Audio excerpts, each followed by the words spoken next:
Fala, investidor e investidora, tudo certo? Eu sou o Mati Massari e hoje trago mais um episódio do Histórias de Mercado. Antes de começar, eu queria dizer que esse quadro fazia parte do vídeo Onde Investir, mas nós estamos testando um modelo separado. Então, se você ainda não viu Onde Investir em março, corre lá. O link também está aqui na descrição.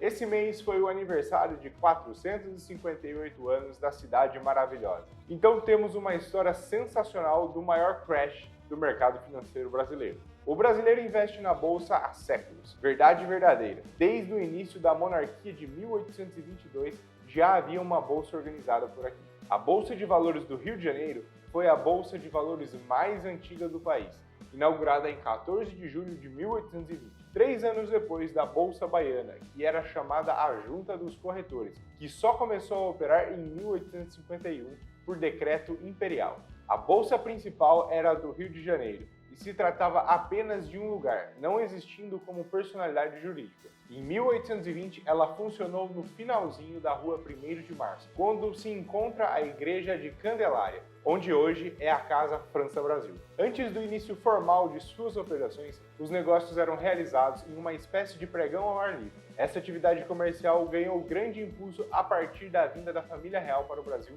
em 1808, o que levou às primeiras tentativas de organização de mercado. Surgiu então o conceito de praça de comércio, que já tinha algumas características de um pregão organizado.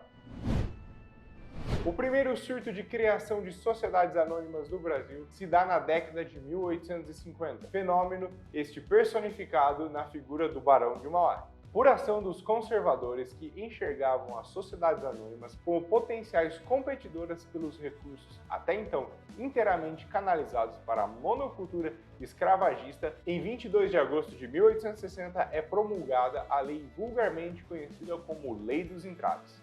A Lei dos Entraves tinha como intenção dificultar a criação e operação das sociedades anônimas. Entretanto, na prática, além de dificultar as sociedades anônimas, atravancou a liberdade de negociar e arruinou o mercado de capitais enquanto a referida legislação esteve em vigência. A partir da década de 1880, como parte de um esforço de incentivar a industrialização nacional, os entraves impostos pelo arcabouço jurídico dos anos 1860 começaram a ser levantados. A desburocratização e extinção da legislação relacionada à Lei dos Entraves agregou vigor ao mercado de capitais e emancipou a liberdade de negociar. A retirada de restrições governamentais levou à expansão monetária e aos investimentos especulativos. A remoção dos entraves em momento de farto e fácil crédito, em adição à facilidade indiscriminada do lançamento de novas sociedades anônimas, constituiu um dos elementos basilares da gana especulativa dos papéis negociados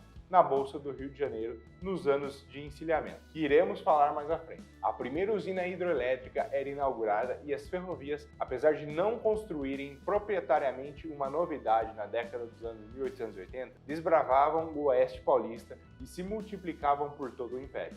Na capital do Império, então município neutro, ou mais popularmente denominado Corte, o comércio de luxo florescia. Itens europeus, principalmente ingleses e franceses, faziam fervilhar o comércio. Em todos os logradouros do país, a moda era ser europeu.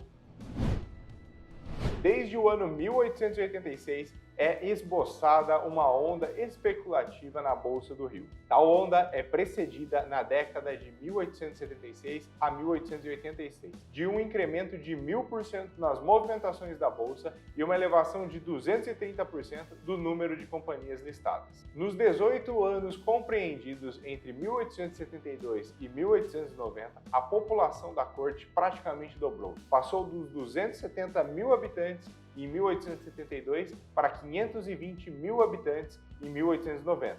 População esta 3 vezes superior à de São Paulo. O Império, por sua vez, evoluiu aproximadamente 10 milhões de súditos em 1872 para cerca de 14 milhões em seu último ano. Apesar da imigração europeia que crescia acelerada em fins do século XIX, o Brasil era negro. Negro e pardos constituíam metade da população brasileira. Quando da abolição do elemento servil em 13 de maio de 1888, mesmo com todas as medidas restritivas à escravidão legal que remontavam ao fim do tráfico negreiro em 1850, somente na corte 7.488 pessoas ainda eram vitimadas pela situação de escravidão. No início de 1888, nos estertores da escravidão e já prevendo a abolição, o governo imperial avaliava legislações que indenizavam proprietários de escravos e que, ao mesmo tempo, agregassem liquidez ao sistema bancário. Visava-se o atendimento das robustas pressões de crédito que fatalmente ocorreriam após a eliminação do elemento servil. Um pouco de história antes da história. Torna-se necessário destacar mecanismos de financiamento por parte das companhias que realizavam lançamentos de novos papéis na Bolsa de Valores. As condições para o pagamento das prestações seguintes após a prestação inicial eram estipuladas nos anúncios de lançamento de ações. Usualmente, o acionista realizava inicialmente 10% da subscrição de capital para a aquisição de ações. Os outros 90% restantes eram integrados à medida que a companhia os demandava. As chamadas parcelas para integração de capital variavam de acordo com a necessidade de caixa e o início das atividades do projeto em questão.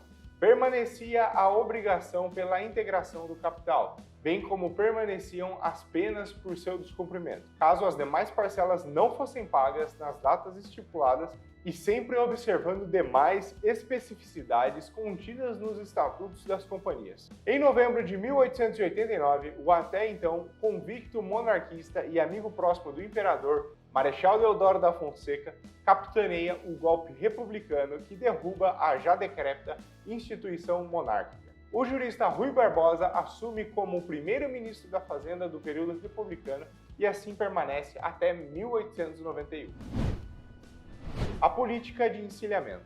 Baseado no sistema bancário norte-americano, Rui Barbosa estabeleceu uma política monetária focada na livre emissão de créditos monetários. Dessa forma, para estimular a industrialização e o desenvolvimento de novos negócios, os bancos passariam a liberar empréstimos livremente às pessoas sem mesmo saber de suas reais condições de pagamento. Essa política ficou conhecida como encilhamento. Encilhamento é o local no hipódromo onde os cavalos eram preparados e onde os apostadores buscavam as informações dos melhores palpites para os páreos do dia. Também era o local onde conchavos eram arquitetados. O termo foi utilizado para dar nome ao movimento especulativo devido à sua analogia com a crença de tentar se aproveitar a qualquer custo de oportunidades únicas de enriquecimento quando elas se apresentavam. Esta analogia é reforçada no ditado popular: cavalo encilhado não passa duas vezes. Para financiar um enorme volume de empréstimos, o governo foi obrigado a fazer grandes injeções de dinheiro no sistema econômico, provocando uma desvalorização da moeda que resultou em altíssimos níveis de inflação. Além do mais, o dinheiro concedido por meio dos empréstimos, na maioria das vezes, não era utilizado de forma eficiente. Uma prova disso era o pouco tempo de vida de inúmeros estabelecimentos comerciais e industriais. Mesmo com o encerramento das atividades de muitas empresas, as ações das mesmas continuavam à venda na Bolsa de Valores, inclusive com preços antecedentes. Tudo isso gerou uma enorme especulação financeira, surgimento de empresas fantasmas, entre outros, complicando ainda mais a situação econômica da nova república. Sua gestão é marcada pela crise do encilhamento e o surto inflacionário decorrente de políticas emissionistas. No entanto, também esteve na pauta do então ministro promover políticas de industrialização. Conde de Leopoldina pelo Reino de Portugal, Henry Louds. Designado Conde de Leopoldina pelo Reino de Portugal, Henry Louds, natural da Escócia, chegou ao Brasil aos 6 anos de idade, com os pais. Desde cedo, entrou para o mundo dos negócios, no qual se tornou industrial no ramo de tecidos. No início do encilhamento, aproveitou as facilidades da bolha para construir um império, incorporando empresas têxteis. Também montou a holding Companhia Geral das Estradas de Ferro, que absorveu a Ferrovia Leopoldina. Sua criação foi possível graças a uma emissão de debêntures financiadas no mercado a termo. A Geral, como era chamada, protagonizou a maior falência do encilhamento, e Louds foi perseguido pelo governo Floriano Peixoto, que de forma truculenta confiscou seu patrimônio. A ostentação máxima do período coube a ele mesmo, ao nosso personagem de hoje, Henry Lodes. Ao invés de cavalos, uma parelha de zebras importadas da África puxava sua landau, cintuosa charrete de capota dupla que desfilava de sua casa do Catete ao Pregão. A bolha especulativa cresce. Em 1890, torna-se evidente o aumento de números de companhias com papéis negociados na bolsa. Ato contínuo, registra-se acentuada queda no número de companhias listadas a partir de 1891. Das companhias listadas, a maior parte permanecia cotada na bolsa no início de 1900. Parte dessas empresas continuou a exercer sua atividade ao longo das décadas do século XX, e algumas se tornaram empresas longevas que lograram êxito em permanecer em atividades em pleno século XXI. Ofertas públicas? Temos, a maior de toda a história. Em julho de 1888 a março de 1891, foram em média 19 novas ofertas por mês. A bolsa ostentou 456 empresas listadas no auge do boom. Hoje, a B3 tem por volta de 475. No início da euforia, ferrovias, fazendas. No auge, padarias, armazéns de costura e funerárias. Era a companhia Empresa Funerária que adquiria terrenos e prometia fornecer serviço perfeito à sua última morada, dizia o anúncio, além de carros asseados de primeira ordem para transportar suas donzelas. No último dia de subscrição, vinha gente de toda a cidade arrear o cavalo na sede da corretora e registrar a sua intenção de investimento. Apesar do surto industrial como um de seus efeitos, a bolha especulativa do encilhamento promoveu um forte choque no mercado de capitais nacional. Companhias foram criadas e foram à falência da noite para o dia. Fortunas feitas e desfeitas em um piscar de olhos. Sonhos dilacerados e um profundo, duradouro impacto negativo no mercado de capitais brasileiros como seu principal legado. A palavra encilhamento passou a designar tanto a política econômica como a crise financeira do período. Os papéis negociados na Bolsa de Valores do Rio de Janeiro,